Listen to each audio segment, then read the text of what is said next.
नमस्कार साथियों, आपके अपने YouTube चैनल जीके फास्ट में आपका स्वागत है। दोस्तों, आज हम भारतीय संविधान के बारे में चर्चा करेंगे कि भारतीय संविधान की हमें आवश्यकता क्यों पड़ी। दोस्तों, आपसे एक रिक्वेस्ट है कि आप वीडियो को पूरा देखा करें, क्योंकि आज से हम Rajasthan police, LDC, high court, first grade, second grade, third grade, REET pre, EO RO की जो पॉलिटिकल का पोर्शन है उसकी कक्षाएं निरंतर रूप से जारी रहेगी। तो दोस्तों, ये संविधान की पहली कक्षा है जिसमें हम संविधान की पृष्ठभूमि की चर्चा करेंगे। संविधान सभा का गठन कैसे हुआ, किन परिस्थितियों में भारत में संविधान सभा का गठन किया गया, जो आगे चलकर भारत देश के लिए संविधान का निर्माण करेगी। दोस्तों, आप वीडियो को पूरा देखा करो और आप वीडियो को शेयर करोगे, इसे लाइक करोगे तो हमें मोटिवेशन मिलेगा, जिससे हम और ज्यादा से ज्यादा मेहनत कर सकें। दोस्तों, सबसे पहले अपन बात करेंगे भारतीय संविधान क्या है। पहली बात आती है संविधान क्या है। दोस्तों, अनेक विद्वानों के द्वारा इसकी परिभाषा दी गई कि ऐसा ग्रंथ जिसके द्वारा किसी राष्ट्र के शासन संचालन से संबंधित नियम समाहित हो, यानी जिसके द्वारा किसी राष्ट्र का शासन चलाया जाता हो तो उसे संविधान कहते हैं। और संविधान शब्द का सर्वप्रथम प्रयोग किया गया था हेनरी मैक के द्वारा। किसके द्वारा? Henry Mack. ये कहाँ का था? तो ये इंग्लैंड का था। जबकि संविधान का जनक माना जाता है अरस्तु को। किसे माना जाता है? अरस्तु को संविधान का जनक कहा जाता है। ठीक है दोस्तों, तो संविधान का प्रयोग सर्वप्रथम किसने किया था? हेनरी मैक ने किया था। ये कहां का था? इंग्लैंड का था। संविधान का जनक किसे माना जाता है? अरस्तु को माना जाता है। अब बात आती है कि संविधान को प्राचीन समय में क्या कहते थे। तो संविधान को प्राचीन समय में राजधर्म कहते थे। क्या कहते थे? राजधर्म कहते थे। क्योंकि आज से कई वर्षों पहले जब राजा महाराजाओं का शासन था, उस समय इस संविधान को राजधर्म कहते थे। जैसे आपने सुना होगा कि किसी व्यक्ति के द्वारा अगर राजधर्म का उल्लंघन किया जाता है तो सजा सुनाई जाती कि उसने राजधर्म का उल्लंघन किया है, तो इस स्थिति में उसे सजा सुनाई जाती थी। तो प्राचीन काल में संविधान को राजधर्म कहते थे। अब ये राजधर्म कैसे परिवर्तन हुआ जो आज के संविधान के रूप में बना। दोस्तों, संविधान का सर्वप्रथम प्रयोग हेनरी मैक के द्वारा, जनक अरस्तु है और इसका प्राचीन नाम राजधर्म। फिर अपन बात करें कि विश्व में सबसे पहले संविधान किस देश का बना। तो सबसे पहले संविधान बना था यूएसए का, यानी संयुक्त राज्य अमेरिका का सबसे प्राचीन संविधान है, जो 1776 में जब अमेरिका की क्रांति हुई थी तो यह संविधान बनना शुरू हुआ और 1789 में यह संविधान लागू हुआ था। किसी एग्जाम में क्वेश्चन पूछा गया कि अमेरिका का संविधान कब लागू हुआ। विश्व का सबसे छोटा संविधान भी किस देश का है? तो विश्व का सबसे छोटा संविधान भी किसका है? यूएसए का। इसमें कितने अनुच्छेद हैं? तो इसमें मात्र 7 अनुच्छेद है। ठीक है। फिर बात आती है कि विश्व का सबसे बड़ा संविधान किसका है। तो विश्व का सबसे बड़ा संविधान है भारत का, जिसमें 395 अनुच्छेद हैं, 12 अनुसूचियां हैं और 22 भाग हैं। ये भारत का संविधान विश्व का सबसे बड़ा लिखित संविधान है, जबकि विश्व का सबसे छोटा लिखित संविधान किस देश का है? यूएसए का। फिर अपन बात करें कि एशिया का प्रथम संविधान किस देश का है। तो एशिया का सबसे प्रथम संविधान लिखा गया था जापान का। कहां पर लिखा गया था? जापान का। सब एशिया का प्रथम संविधान है। जापान की जो संसद है इसे डाइट कहते हैं। क्या कहते हैं? डाइट कहते हैं। अपनी जो बोलचाल की भाषा है उसमें डाइट खाने को भी कहते हैं कि डाइट, तो रात्रिकालीन भोजन होता है उसे डाइट कहते हैं। तो जापान की जो संसद है उसे क्या कहते हैं? डाइट कहते हैं। एशिया का प्रथम संविधान जापान का बना, विश्व का सबसे प्रथम संविधान यूएसए का बना, और जो विश्व का सबसे छोटा संविधान है विश्व का सबसे बड़ा संविधान किस देश का है? तो भारत का, जिसमें 395 अनुच्छेद, 12 अनुसूची, 22 भाग हैं। जबकि अमेरिका के संविधान में 7 अनुच्छेद हैं, जो 1789 को बनकर तैयार हुआ और लागू हो गया था। ठीक है दोस्तों, ये बात हुई संविधान शब्द की।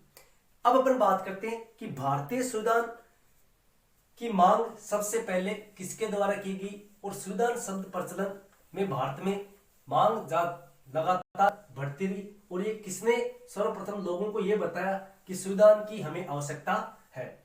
तो दोस्तों 1895, क्योंकि 1895 के बारे में बात करने से पहले अपन थोड़ा सा बैक चलते हैं। जब अंग्रेजों के द्वारा पहला अधिनियम पारित किया गया था 1773 का, जो रेगुलेटिंग एक्ट था, रेगुलेटिंग एक्ट, ये अंग्रेजों के द्वारा भारत में पारित किया गया पहला कानून था 1773 का रेगुलेटिंग एक्ट, जो 1 जनवरी 1774 को लागू हो गया था। 1774 को क्या हो गया था? लागू हो गया था। इसके तहत प्रिवी न्यायालय की स्थापना की गई थी। अब हुआ क्या, धीरे धीरे अंग्रेजों का भारत पर प्रभुत्व बढ़ता गया, और 1757 के जो प्लासी का युद्ध था, 1757 का प्लासी का युद्ध, 1764 का जो बक्सर का युद्ध, 1764 का बक्सर का युद्ध, और 1773 में इनके द्वारा रेगुलेटिंग एक्ट पारित कर दिया गया। फिर धीरे धीरे अंग्रेजों के द्वारा हर 20 वर्ष के अंतराल में एक एक्ट पारित किया जाता था। 1891 में एक्ट आया, 1881 में एक्ट आया। तो ऐसी स्थिति में भारत में लगातार अंग्रेजों के द्वारा एक्ट जारी किए जा रहे थे, जिसमें कुछ भारतीयों को संशोधन भी किया जा रहा था, लेकिन भारतीयों को दरकिनार किया जा रहा था। तो 1895 में बाल गंगाधर तिलक यानी बीजी तिलक ने एक विधेयक पास किया, जिसका नाम है स्वराज्य विधेयक। इस स्वराज्य विधेयक में बाल गंगाधर तिलक के द्वारा प्रथम बार भारतीयों के लिए संविधान की मांग की थी, और इन्होंने कहा था स्वराज्य मेरा जन्मसिद्ध अधिकार है, मैं इसे लेकर रहूंगा। तो ये शब्द किन्होंने दिया था? बाल गंगाधर तिलक ने दिया था। अब बाल गंगाधर जो तिलक थे, इनकी मृत्यु 1920 में हुई थी। कब हुई थी? 1920 में हो गई थी, जब असहयोग आंदोलन शुरू हुआ था। फिर होता क्या है, 1895 में तिलक के द्वारा प्रथम बार संविधान की मांग कर दी। फिर बात आती है 1922 में। 1922 में M.K. गांधी यानी मोहनदास करमचंद गांधी के द्वारा भारतीयों के लिए संविधान की मांग की, और उन्होंने कहा कि भारत का संविधान भारतीयों के द्वारा ही बनाया जाएगा। तो ऐसी मांग किसने की थी? महात्मा गांधी ने यह कहा कि भारत का संविधान भारतीयों के द्वारा ही निर्मित होगा। 1934 में M.N. रॉय, मानवेंद्र नाथ रॉय के द्वारा संविधान सभा की मांग की गई। फिर होता क्या है, 1936 में कांग्रेस का फैजपुर अधिवेशन हुआ था। कौन सा अधिवेशन हुआ था? फैजपुर अधिवेशन हुआ था, जिसकी अध्यक्षता पंडित जवाहरलाल नेहरू ने की थी। किसने की थी? पंडित जवाहरलाल नेहरू ने इसकी अध्यक्षता की थी। और इस अधिवेशन में पहली बार कांग्रेस के द्वारा संविधान सभा की मांग की। ध्यान रखना, प्रथम बार कांग्रेस के द्वारा संविधान सभा की मांग किस अधिवेशन में की गई? तो फैजपुर अधिवेशन में की गई, जो कब हुआ था? 1936 में हुआ था, जिसकी अध्यक्षता किसने की थी? पंडित जवाहरलाल नेहरू ने की थी। महात्मा गांधी ने कब की? 1922 में। मानवेंद्र नाथ ने कब की? 1934 में। लेकिन भारत में सबसे पहले संविधान सभा की मांग किसने की थी? बाल गंगाधर तिलक ने। किस विधेयक में की? तो स्वराज्य विधेयक में इसकी मांग की गई। अब होता क्या है, दिन प्रतिदिन अंग्रेजों के द्वारा भारतीयों पर शोषण किया जा रहा था, क्योंकि सबसे पहले उन्होंने जो बंगाल था उसका विभाजन कर दिया 1905 में। उसके बाद जब भारत में अकाल पड़ रहा था, 1911 के समय दिल्ली दरबार लगाया गया। फिर धीरे धीरे 1919 है उसमें जलियांवाला बाग हत्याकांड हो गया। उसके बाद धीरे धीरे गांधी जी के द्वारा भारतीयों को एकता स्थापित करने का प्रयास किया गया था, क्योंकि 1909 का जो मार्ले मिंटो सुधार अधिनियम था, उस अधिनियम के तहत मुसलमानों थे उनको सांप्रदायिक निर्वाचन का अधिकार दे दिया गया। और 1915 का जो लखनऊ अधिवेशन था उसमें कांग्रेस के द्वारा मुस्लिम लीग का जो सांप्रदायिक निर्वाचन का अधिकार था उसे स्वीकृति दे दी कि स्वीकृति देने के कारण ये कांग्रेस की सबसे बड़ी भूल थी, जिसका खामियाजा 1947 में भारतीयों को चुकाना पड़ा था, जो भारत विभाजन का एक कारण बना था। अब धीरे धीरे स्थिति ये होने लगी कि भारतीयों को जागरूकता महात्मा गांधी के द्वारा और अन्य नेताओं के द्वारा लाई गई, क्योंकि जब लोगों को संविधान की एहसास हो जाएगा कि संविधान होता क्या है, तो संविधान में भारतीयों को दिन प्रतिदिन अधिकारों की मांग की गई। अब भारतीय 1928 में नेहरू रिपोर्ट आई थी। क्या आई थी? 1928 में नेहरू रिपोर्ट आई थी। 1928 में जब नेहरू रिपोर्ट आई, मोतीलाल नेहरू की अध्यक्षता में ये रिपोर्ट की घोषणा की गई और इसमें भारतीयों के लिए डोमिनियन स्टेट की घोषणा की गई। ये मांग की गई थी, लेकिन अंग्रेजों के द्वारा ये मांग मानी नहीं गई थी। लेकिन जब धीरे धीरे उसके बाद जो गोलमेज सम्मेलन हुए थे, तो प्रथम गोलमेज सम्मेलन में महात्मा गांधी ने भाग नहीं लिया, कांग्रेस ने भाग नहीं लिया था। तो राजेंद्र प्रसाद ने कहा कि ये बिना दुल्हे की बारात है। तो जब कांग्रेस ने प्रथम गोलमेज सम्मेलन में भाग नहीं लिया, तो प्रथम जो दूसरा गोलमेज सम्मेलन हुआ था उसमें कांग्रेस को शामिल करने के लिए गवर्नर जनरल लॉर्ड इरविन और गांधी जी के मध्य 5 मार्च 1931 को लॉर्ड इरविन पैक्ट हुआ था, जिसे दिल्ली समझौता कहा जाता है।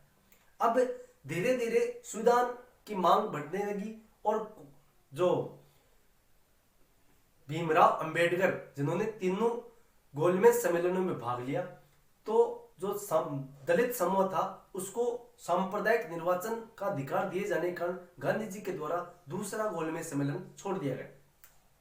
अब भारत में स्थिति दिन प्रतिदिन बिगड़ती जा रही थी। हो रहा क्या था कि 1938 के अंदर कांग्रेस का हरिपुरा अधिवेशन हुआ था। कौन सा अधिवेशन हुआ था? 1938 में। 1938 में हरिपुरा अधिवेशन हुआ। हरिपुरा अधिवेशन के बाद 1939 में त्रिपुरी अधिवेशन हुआ, जिसे त्रिपुरी संकट भी कहते हैं। तो इन अधिवेशन की अध्यक्षता सुभाष चंद्र बोस के द्वारा की गई थी।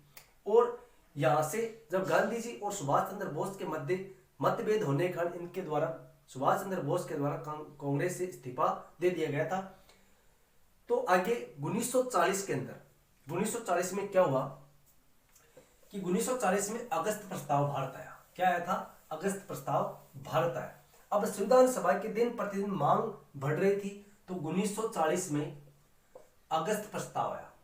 कौन सा प्रस्ताव आया? अगस्त प्रस्ताव आया।